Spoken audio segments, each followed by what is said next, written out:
Sim, então nós estamos aqui conversando com o Rui Medeiros, que é advogado, professor, escritor, historiador. Eu queria até que você dissesse uma frase que eu já ouvi, e por que você fala isso, que você aprendeu muito mais história na literatura do que nos livros, principalmente os chamados didáticos, né? Repare só, você tem uma situação em que aquele que faz literatura tem um compromisso muito grande com a emoção. E esse dado da emoção geralmente está fora da história. O dado estético, o dado da emoção, o dado da tessitura pequena está fora da história. Quando você lê, por exemplo, o Ateneu, você tem um conteúdo mais vivo da história da educação em miniatura de um internato de que 1000 compêndios de história da educação. Não é? Ali você tem desde o rol de roupas que se faz, a proibição da masturbação, não é? A separação entre menino e menina, a opressão do censor, não é? Aquilo é um micro-universo que retrata uma época. Está bem vivo, desde o início, não é? Quando o pai diz para o filho, vais encontrar o mundo, não é? Aquilo é uma verdade muito grande que a história que procura tanto a verdade não consegue captar, porque ela tem um compromisso com a razão, não é? Com a cientificidade. Não é? Mas aí você tem um nível diferente, é que a literatura é muito memória, e a história rompeu com a memória, não é? Há muito tempo. Antes você tinha memorialistas, não é? Aquelas pessoas que contavam a história, escreviam história na dimensão daquilo que foi o passado dos homens, aquilo que é memorável, aí na dimensão da comemoração, na dimensão do príncipe, do rei, do povo, das guerras, etc. Né?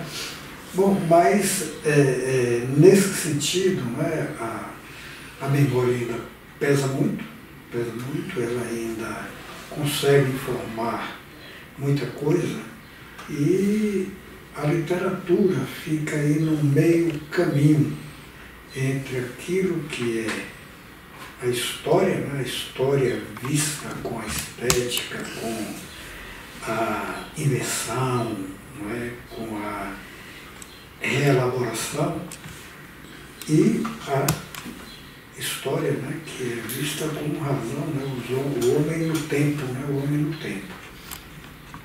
Mas você, evidentemente, pode, a partir da memória, se ela é bem tratada, bem criticada, você pode construir uma história forte. E aí vem a tradição da história oral.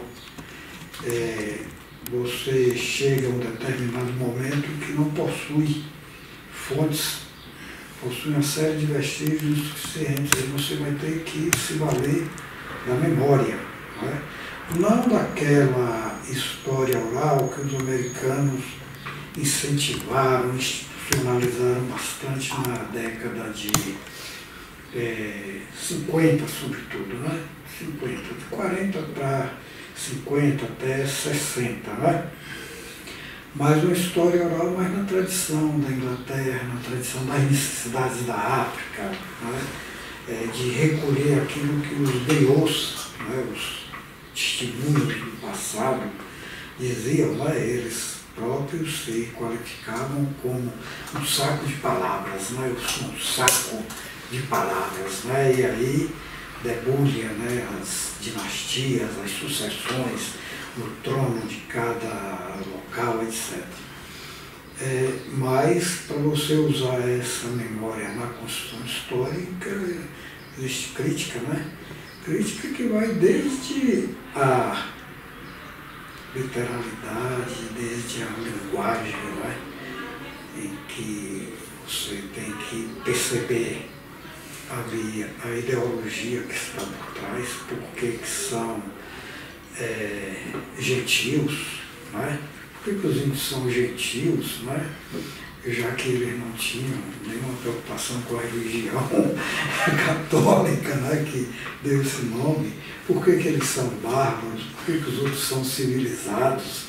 Né? Então você tem que fazer a crítica desde a linguagem, né?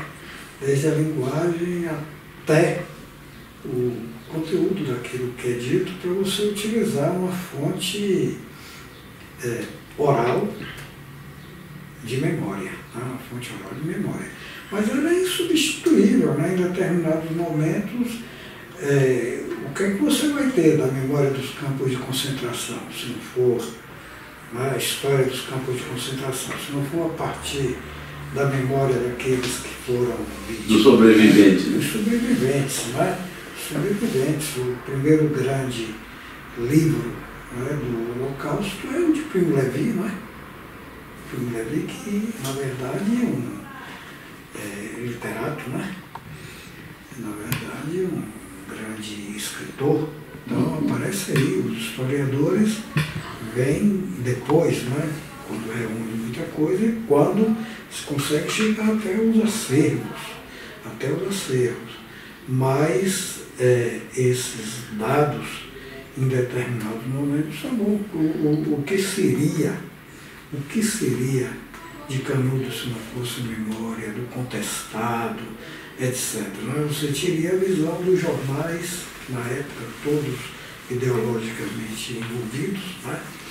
Uma visão de Euclides da Cunha, que ficava entre uma suposta ciência, né, e aquilo que o sensibilizava, né, a força do sertanejo, a resistência, né, a ideia de que a guerra foi um crime. Né?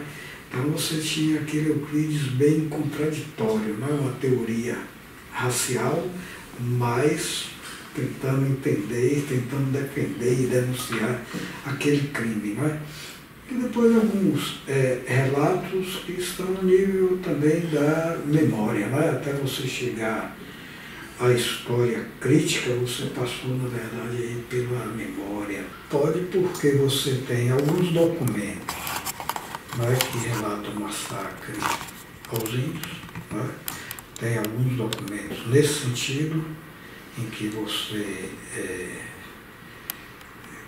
pode estudar a partir daí e reconstruir esse histórico, mas os índios foram banidos da nossa região. Aí você não tem uma história a partir da memória deles. Você tem que entender essa história indígena a partir do documento oficial.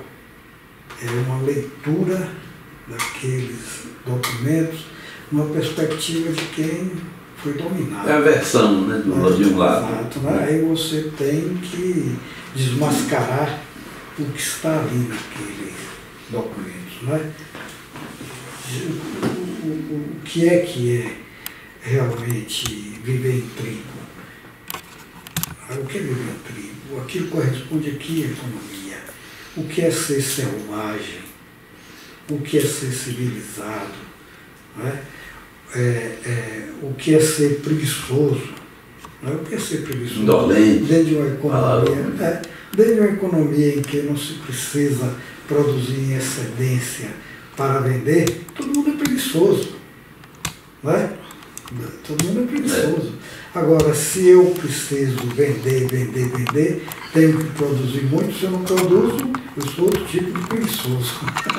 Preguiçoso A, preguiçoso B, né? Então, eu acho que a gente pode recuperar essa história a partir daí. Como a história também dos crimes. Até hoje você tem uma dificuldade muito grande de recuperar a história das lutas de famílias aqui em Conquista. Uma dificuldade porque as famílias não se dispunham a falar certo? Como se for falar. O que você tem em processo judicial, já desaparecido também, era o mínimo, né? Era o mínimo. Depoimentos já, assim, com a linguagem diferente de quem depõe, né? Com um sentido muitas vezes diferente de quem depõe.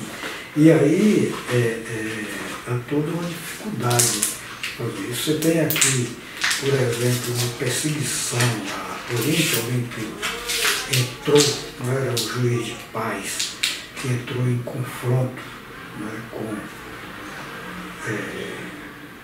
os coronéis, né, o poder estabelecido, né, ele praticou ato de banditismo, sim, praticou.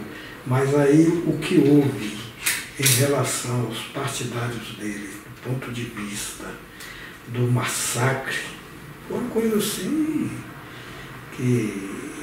uma coisa terrível.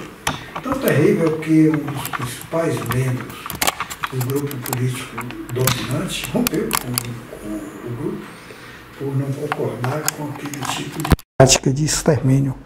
Né? Então, mas você não tem outros dados. Aí você, essa pessoa rompeu, fez uma carta, né? Essa carta precisa ser analisada a partir das vítimas, né? Quantas vítimas, quem são as vítimas, como aconteceu isso, não é? Como aconteceu isso.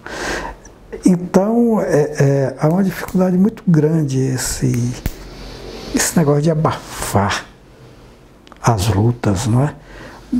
Para a gente ter os primeiros livros sobre aqueles em Goiás, né, pela reforma agrária, década de 40, 50, até surgir primeiros livros sobre Formosa, sobre Tromba, etc., foi uma dificuldade muito grande, né? Dificuldade muito grande, sobretudo porque no momento em que essas lutas camponesas, o movimento camponês, passou a ser um objeto de estudo, veio 64. E 64 foi o grande aborto da inteligência, né? Foi o grande aborto da inteligência humana no Brasil, foi 64, né? Eu acredito que nem 37 foi tão grave como 64, né? 64 já era uma história diferente, uma força maior, com amparo internacional, tudo isso, né, Zilton? Então, de forma que essas questões, elas são muito importantes, você registrar a visão de cada um sobre o seu momento, sobre fatos, etc., até para você cotejar o que é diferente e tentar estabelecer, não é, aquele meio termo, não é, aquele equilíbrio, não é? E a partir daquilo ali você verificar com os olhos da racionalidade, não é? Da racionalidade, da cientificidade. Pelo menos fornecer elementos primários, originais, né, na visão de quem viveu o momento, para os estudiosos do futuro. Exatamente isso.